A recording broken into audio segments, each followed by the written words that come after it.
여러분 안녕하십니까, 진성호입니다. 이재명 더불어민주당 대표가 지금 한창 검찰 조사를 받고 있습니다.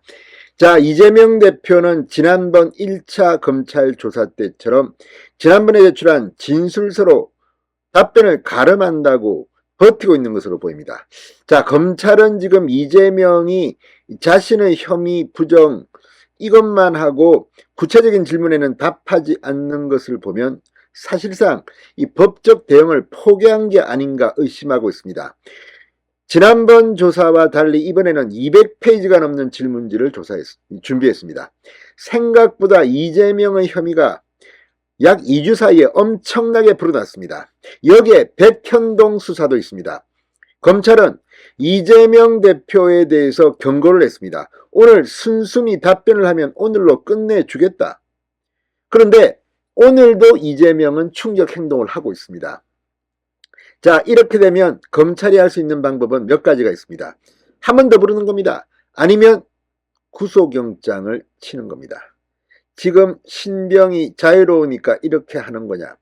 자, 지금 이재명 대표 이것 말고 성남 FC 후원금 의혹 것만 해도 이거 하나라도 이재명 대표는 그냥 간다. 홍준표 대구시장 표현대로 하면 골로 간다는 평가들이 많습니다. 그런데 여기에 지금 대장동 위례 백현동까지 가해졌습니다. 또 쌍방울 김성태 대북송금 의혹까지 덧붙여졌습니다. 이런 가운데 이재명 대표는 멘탈이 붕괴된 것 같습니다.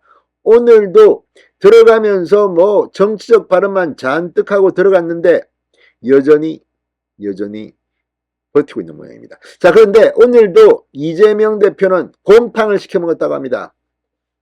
지난번 검찰에 왔을 때 먹은 곰탕이 맛있었나요? 자, 그 서울중앙지검 근처에 있는 뭐 좀 작은 식당입니다. 그때 시켜 먹었던 곰탕. 그때는 3그릇 시켰다는데 오늘은 또 그 집에서 시켰을까요? 아니면 뭐 옆에 또 이남장이라고 또 유명한 집도 있습니다만 뭐 곰탕 맛이 좋아서 검찰에 자주 오는 것은 아니겠지요. 적어도 서울중앙지검은 한두 차례 더 이재명 대표를 소환할 것으로 보이고 이외에도 수원지검이 지금 준비를 하고 있습니다. 김성태의 대북송금, 변호사비 대납 의혹과 관련해서 또 불러야 합니다. 자, 이재명 대표 완전히 포기한 걸까요? 오늘 검찰이 준비한 질문에 상당히 당혹스러워하는 것 같습니다. 진성호의 융단 폭격 시작합니다. 이재명 대표를 융단 폭격합니다. 자, 조선일보에 따르면 이재명 대표는 지난번처럼 두 번째 검찰 출석 조사에서도 1차 소환조사 때 제출한 서면 진술서로 가름하겠다는 취지로 말하면서 사실상 진술을 거부하는 것으로 전해졌습니다. 차, 이거 보면 정말 뭐 당당히 검찰 조사에 응하겠다고 해놓고 이렇게 변칙, 아마 포기한 것 같습니다. 자, 오늘 오전 11시 23분쯤 서울중앙지검에 도착한 이재명.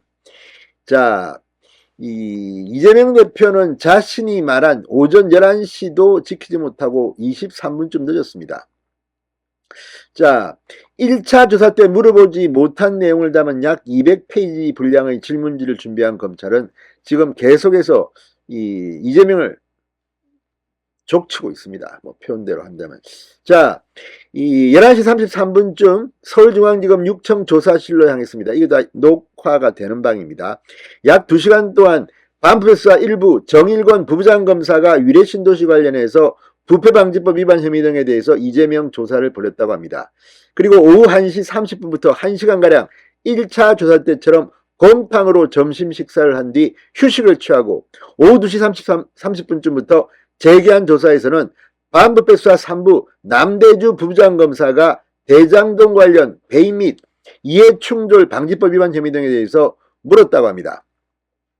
1차 조사 때처럼 밤 9시 이후 진행되는 심야조사에 동의하지 않을 경우 조서검토를 마치고 밤 11시쯤 청사를 나설 것으로 보입니다. 그런데 이번에도 지난번처럼 그렇게 말도 하지 않고 진술을 거부할 경우 또 부를 겁니다. 또 부를 수밖에 없습니다.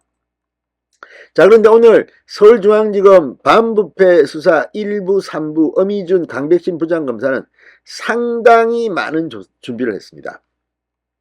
특히 이 정영학 회계사의 녹취록에 담긴 천화동인 1호 지분 절반은 걔네 것이다 이런 김만배의 말 등 정황을 토대로 천화동인 1호에 배당한 이익 중 일부가 실질적으로 정진상, 김용 그리고 유동규 등 이재명 일당의 몫이라고 의심하고 있습니다. 자, 그리고 여기서 지난번에는 제대로 못 물었던 지금 진술서에도 이 내용은 없습니다.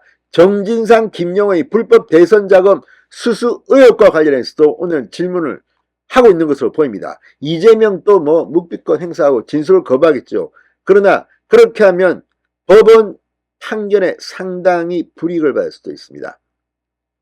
자, 또 검찰은 성남 도시개발공사로 들어갈 배당금을 1882억 원으로 고정하는 바람에 대장동 일당이 7886억 원의 부당이익을 얻었다고 보고 있습니다. 자, 검찰은 위례 이 대장동 개발 특혜의혹 관련 이재명 소환조사는 두 번으로 마무리할 예정이지만 오늘 이렇게 이재명이 비협조적으로 나오면 또 부를 수도 있습니다. 또 백현동 수사 이게 대장동보다 훨씬 더 간단하고 쉽다, 더 심각하다는 이야기도 있습니다. 이걸 조사하기 위해서 한 번 더 중앙지검이 불러야 할 겁니다. 자, 어쨌든 서울중앙지검은 법대로 하기 바랍니다. 이재명 대표 이렇게 나오는데 이거 어떻게 합니까? 그러면 다른 깡패들, 범죄자들, 살인범들 전부 다 이재명한테 배워가지고 나는 진술서로 가름할래 이렇게 할지도 모릅니다. 자, 아무튼 지금 이재명의 검찰 조사, 이재명의 이런 충격 행동은 결국 이 구속영장을 칠 겁니다. 자, 검찰, 대검찰청은 지금 사안의 중대성을 고려해 수원지검 성남지청에서 맡아온 성남FC 후원금 의혹 사건을 넘겨받아 서울중앙지검의 대장동 불법 대선자금 의혹 등과 함께 합쳐서 구속영장을 청구하는 방안을 검토 중이라고 중앙일보가 방금 보도했습니다. 바로 구속영장을 처할 것으로 됩니다. 진성호의 융단 폭격이었습니다. 여러분 감사합니다.